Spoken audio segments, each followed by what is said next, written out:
E finalmente então, os alvéolos aí, a maior parte dos pulmões, na verdade, é formada pelos alvéolos pulmonares. Temos aqui os pulmões, entre eles o coração, um pulmão de fumante, para você observar a diferença, o coração aqui também bem dilatado. E o que é importante lembrar? Pulmão direito, 3 lobos, superior, médio e inferior. Aqui nós temos a face costal do pulmão. E aqui nós temos a face diafragmática e a face mediastinal, que está voltada para o meio ali, voltada para o coração. Observamos aqui o hilo pulmonar, que é a região onde penetram os brônquios e entram e saem vasos sanguíneos. Pulmão esquerdo, 2 lobos, o superior, lobo inferior. Face costal, face diafragmática. Dá uma olhada como o diafragma faz uma impressão bem marcada ali nos pulmões. Temos aqui uma face mediastinal. Observe que o pulmão esquerdo, de novo lá, voltando. Pulmão esquerdo tem uma marca, uma impressão cardíaca muito forte, porque o coração está deslocado à esquerda, o hilo pulmonar do pulmão esquerdo.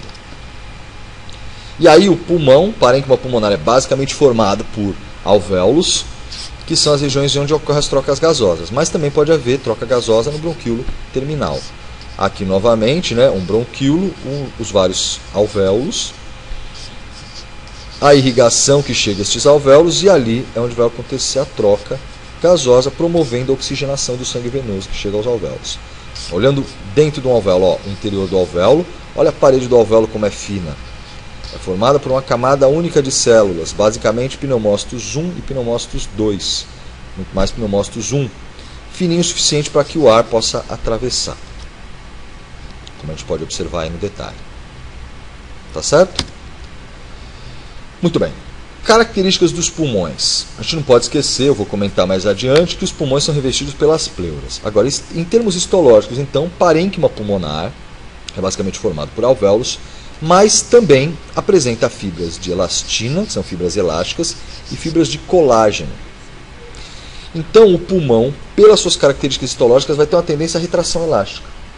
Qualquer força que deformar o pulmão e fizer ele expandir, a tendência, quando eu deixar de ter essa força, é que ele retraia. Isso que é elasticidade. Eu submeto o corpo a uma deformação, quando eu tiro a força que deformava, ele tende a voltar ao estado inicial. O pulmão quer ficar assim, ele tem a tendência à forte retração elástica. Por que isso? Por conta da sua característica histológica, graças a essas fibras de elastina e de colágeno que estão presentes aí ao redor dos alvéolos pulmonares, no parênquima pulmonar. Só que não é só isso. O pulmão também tem uma tendência à retração elástica graças à tensão superficial na face interior dos alvéolos. O que é isso? Então, aqui no nosso esquema, nós temos um alvéolo, ele é um saquinho, e em volta dele nós temos vaso sanguíneo. Lembra que a parede do alvéolo é fina, mas a parede dos vasos que estão aqui, que são capilares, também é fina. Logo, basicamente, eu tenho aqui um saquinho que é o alvéolo, a parede do alvéolo, contando com o vaso sanguíneo, é muito fina. E o que eu vou ter então? Dentro desse saco tem ar e aqui fora tem o sangue, que é um líquido. Logo, aqui na parede do alvéolo, eu vou ter uma interface entre líquido de um lado e ar dentro. Como numa bolha de sabão. Dá uma olhada nesse esquema. Eu tenho a parede da bolha de sabão, é fininha como a parede do alvéolo, mais a parede do capilar, que a gente vai chamar de membrana alvéolo capilar. Essa parede é que o gás tem que atravessar para fazer a troca gasosa. Aqui no interior eu tenho ar, em volta eu tenho líquido. E quando eu tenho uma interface líquido-ar, o líquido tenta invadir o ar, basicamente. E quando o líquido tenta invadir o ar, ele gera uma pressão, uma tensão, uma força chamada tensão superficial. Logo, há uma segunda força que tende a fazer os pulmões terem uma tendência à retração elástica. Sobre os alvéolos estão agindo forças determinadas pela tensão superficial, porque o líquido, que é o sangue que está em volta, quer invadir o alvéolo, que é ar. Essa tensão superficial ela seria forte o suficiente para fechar o alvéolo, principalmente durante a expiração. Mas lá nos pulmões, os pneumócitos 2, que são células dos alvéolos, do epitélio do alvéolo, eles produzem uma substância denominada surfactante pulmonar. O que o surfactante pulmonar faz? Ele reduz a tensão superficial e impede este fechamento, esse colabamento dos alvéolos. Quando os alvéolos colabam, eu chamo isso de a telectasia dos alvéolos. Então a tensão superficial está fazendo isso aqui, né? Força para fazer o alvéolo fechar. O surfactante diminui a tensão superficial, então ele consegue ficar aberto. Mas então existe uma tensão superficial que também favorece a tendência dos pulmões à retração elástica. Tudo bem? Então não esqueça. As características histológicas do pulmão, fibras de elastina e de colágeno, mais a tensão superficial, fazem o pulmão ter uma tendência à retração elástica. Por outro lado, é importante destacar que a caixa torácica tem uma tendência contrária, ela tem uma tendência à expansão. Mas aí a gente vai observar porque ela vai ter forças agindo nesse sentido. Mas a tendência dela é sempre se expandir. Como eu disse anteriormente, os pulmões são revestidos por pleuras.